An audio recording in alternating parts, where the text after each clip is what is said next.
नमस्कार विद्यार्थी मित्रांनो, अतिशय महत्त्वाची न्यूज म्हणजे आत्ताच हाती आलेल्या बातमीनुसार रिझर्व्ह बँक ऑफ इंडियाचे जे गव्हर्नर होते शक्तिकांत दास, जे रिझर्व्ह बँक ऑफ इंडियाचे 25वे गव्हर्नर होते, ते बदलून आता रिझर्व्ह बँक ऑफ इंडियाचे नवीन म्हणजेच 26वे गव्हर्नर झाले संजय मल्होत्रा। तर याबद्दलची पूर्ण डिटेल माहिती आपण ह्या लेक्चरमध्ये आजच्या ज्या पार्टमध्ये अराउंड एक शॉर्ट व्हिडिओ असेल 7-8-10 मिनिटाचा, पण ह्या व्हिडिओमध्ये आपण त्या गोष्टी डिटेल बघणार आहे की याच्यावर कोणकोणत्या प्रकारचे क्वेश्चन्स बनू शकतात किंवा काय काय मुद्दा आहे। एक तर पहिला आणि सगळ्यात महत्त्वाचा मुद्दा म्हणजे रिझर्व्ह बँक ऑफ इंडियाचे नवीन गव्हर्नर संजय मल्होत्रा झाले, जे रिझर्व्ह बँक ऑफ इंडियाचे 26वे गव्हर्नर म्हणून आता काम करणार आहेत। बघा, द इकॉनॉमिक्स टाइम्सचा जर आपण आजचाच म्हणजे ज्या क्षणाला मी व्हिडिओ रेकॉर्ड करतोय त्याच्या अगोदर एक 40 मिनिटापूर्वीची न्यूज आहे, त्याच्यानंतर लगेच पीपीटी बनवून थंबनेल बनवून तुमच्या पुढे आलोय की 9 डिसेंबर म्हणजे आज 5:55 रिपोर्ट आहे, Sanjay Malhotra appointed as the new RBI governor. आरबीआयचे नवीन गव्हर्नर म्हणून संजय मल्होत्रा अपॉइंट झाले। पाहूया डिटेल अबाउट संजय मल्होत्रा। बघा, एक एक मुद्दा मी तुम्हाला डिटेल मध्ये सांगेल। Sanjay Malhotra appointed as the new RBI governor. Sir, ते कितवे गव्हर्नर आहे? एक तर पहिला महत्त्वाचा मुद्दा म्हणजे ते 26वे गव्हर्नर आहे। 26वे गव्हर्नर आहे आरबीआयचे।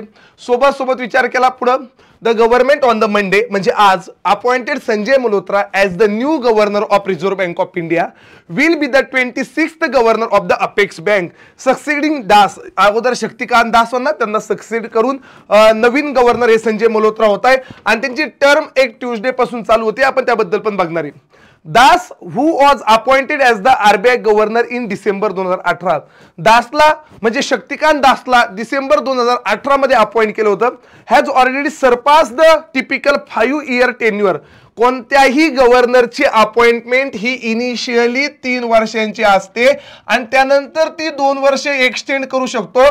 दासला जवळपास विचार केला आपण तर 2019, 20, 21, 22, 23 आणि 24 कंप्लीट 6 वर्ष त्यांनी जवळपास काम केले। कंप्लीट 6 वर्ष म्हणजे इनिशियली 3 वर्षाची होती, नंतर 2 वर्ष एक्सटेंड केली आणि नंतर एक्सटेंड होतो डिसेंबर 2024 पर्यंत शक्तिकांत दास हे रिझर्व्ह बँक ऑफ इंडियाचे गव्हर्नर होते आणि आता त्यांना सक्सीड करून नवीन संजय मल्होत्रा हे नवीन गव्हर्नर झाले। तो वाला एक महत्त्वाचा मुद्दा। सर, आपण डिटेल बघणारे प्रश्न कुठून कुठून बनतात किंवा कुठून कुठून प्रश्न बनू शकतात। पुढचा मुद्दा बघा इथला, who is the new governor of Sanjay Malhotra. हे संजय मल्होत्रा आहे कोण? Sir, Malhotra is 1990 batch Rajasthan cadres IAS officer है, will assume the office December 11, 2024। 11 December 2024 पासून म्हणजे 10 डिसेंबर पर्यंत शक्तिकांत दास यांचा टेन्युअर असेल आणि 11 डिसेंबर 2024 पासून पुढच्या 3 वर्षांसाठी। महत्त्वाचा मुद्दा म्हणजे एक्झामला विचारतात किती वर्षासाठी अपॉइंट झाले, पिरियड ऑफ द 3 इयर्स। 3 वर्षांसाठी 11 डिसेंबर 2024 पासून पुढच्या 3 वर्षांसाठी संजय मल्होत्रा यांना अपॉइंट करण्यात आलं आरबीआयचे गव्हर्नर म्हणून। Appointed as the committee of the cabinet sed by the notification. His appointment comes a critical juncture as the RBI battle challenges. RBI पुढे जे महत्त्वाचे चॅलेंजेस आहे, पहिलं म्हणजे इन्फ्लेशन कंट्रोल करणं, दुसरं म्हणजे slowing down the economic growth. जी भारताची इकॉनॉमिक ग्रोथ आहे ती दिवसेंदिवस स्लो होत चालली आहे, त्याला अजून कसं चांगलं करता येईल आणि भारतामध्ये होणारं इन्फ्लेशन आहे ते इन्फ्लेशन कसं कंट्रोल करता येईल याच्यावर महत्त्वाचं काम आपल्याला करायचंय। कारण आपण हीच बाय मंथली पॉलिसीमध्ये पाहिलं होतं, आरबीआयचं प्रोजेक्शन होतं 7.2% जीडीपी असेल, पण तिथून आरबीआय तो 6.6% वर आणला। 6.6% वर आला की आरबीआय म्हणतं जीडीपी 6.6% असेल या फायनान्शियल इयरचा। हे प्रोजेक्शन आहे म्हणजे कमी झालंय, म्हणजे स्लोईंग डाऊन होती ग्रोथ। सोबत ह्याच 5व्या बाय मंथली पॉलिसीमध्ये रिझर्व्ह बँक ऑफ इंडिया सांगितलं होतं अगोदर की आपला जे काही इन्फ्लेशन आहे, कंझ्युमर प्राइस इंडेक्स आहे, ही कंझ्युमर प्राइस इंडेक्स 4.5% असेल, पण आरबीआय म्हणते नाही, इन्फ्लेशन दिवसेंदिवस वाढतंय, तो 4.8% असेल।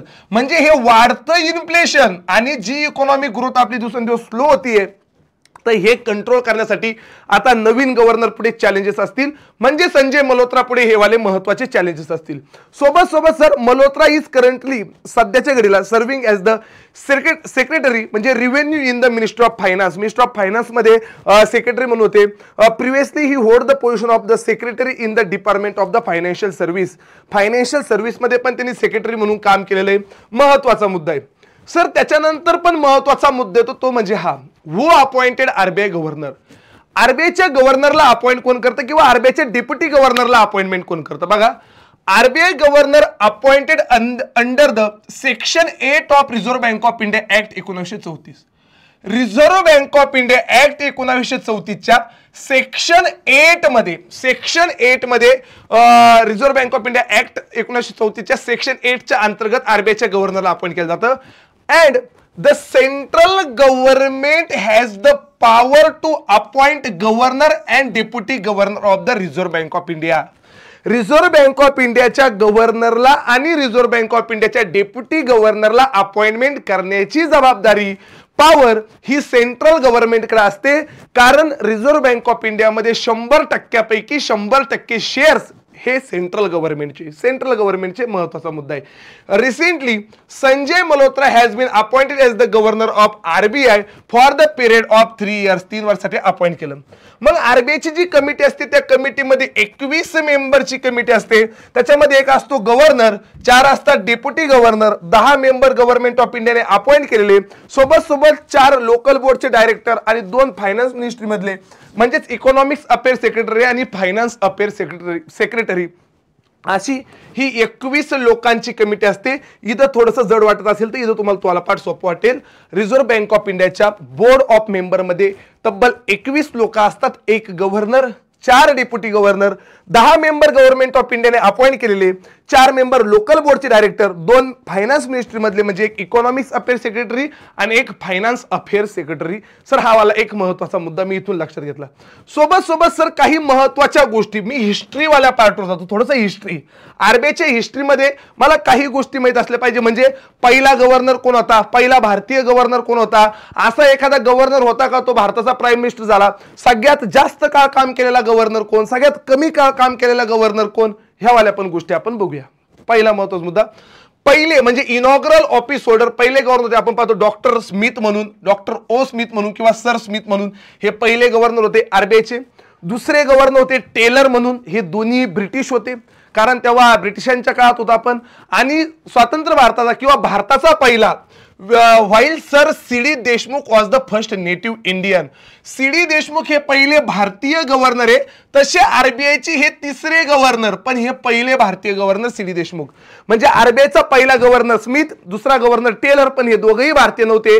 आरबीआयचा तिसरा गव्हर्नर सी.डी. देशमुख हा पहिला भारतीय गव्हर्नर. सोबत विचार केला आपण पाहिलं सर बी रमा राव म्हणून was the longest serving governor आहे. While Amitabh Ghosh 20 days term in the shortest, सगळ्यात कमी काळ काम केलेलं आहे अमिताभ घोष यांनी, फक्त 20 दिवस आरबीआयचे गव्हर्नर होते.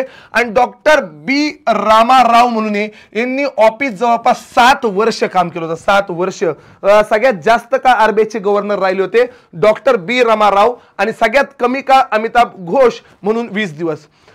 The bank 15 governor, reserve Bank of इंडियाचे 15वे गव्हर्नर होते मनमोहन सिंग, आणि हे भारताचे 13वे प्राईम मिनिस्टर पण झाले होते. सोबत Shaktikanta Das is the 25th, Shaktikanta Das हे 25वे आरबीआयचे गव्हर्नर होते, ज्यांचा टेन्युअर चालू झाला होता 12 डिसेंबर 2018 पासून तर अराउंड 10 डिसेंबर 2024 पर्यंत. म्हणजे जवळपास यांनी 6 वर्ष गव्हर्नर म्हणून काम केलंय. म्हणजे 2019, 20, 21, 22, 23 आणि 24 6 वर्ष यांनी पण गव्हर्नर म्हणून काम केलंय. हा वाला एक महत्त्वाचा मुद्दा आहे, म्हणून यांच्यावरून हा वाला पार्ट विचारला जाऊ शकतो. सगळ्यात जास्त काळ काम केलेले गव्हर्नर कोण, सगळ्यात जास्त काम केलेले गव्हर्नर कोण. सोबत जर आपण पाहिलं, मी तुम्हाला सांगितलं डॉक्टर ओ स्मिथ हे पहिले गव्हर्नर होते, टेलर हे दुसरे गव्हर्नर होते, आणि त्याच्यानंतर मी थोडंसं पुढे गेलो, सी.डी. देशमुख हे पहिले भारतीय गव्हर्नर होते. तसेच रिझर्व्ह बँक ऑफ इंडियाचे तिसरे गव्हर्नर, रिझर्व्ह बँक ऑफ इंडियाचे तिसरे गव्हर्नर. तर ही काही महत्त्वाची अपडेट होती आरबीआयच्या गव्हर्नर बद्दल. अशाच महत्त्वाची वेगवेगळी माहिती जाणून घेण्यासाठी आजच जॉईन करा GA बाय अक्षय चोखे नावाचा टेलिग्राम चॅनल. अराउंड 27 हजारपेक्षा जास्त विद्यार्थी त्या टेलिग्राम चॅनलला जॉईन आहे. तसंच सारथी एज्युकेशन नावाचा टेलिग्राम चॅनल.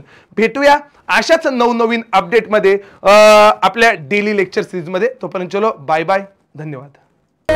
धर्मीची हाल तुला जीवाचं रान कर,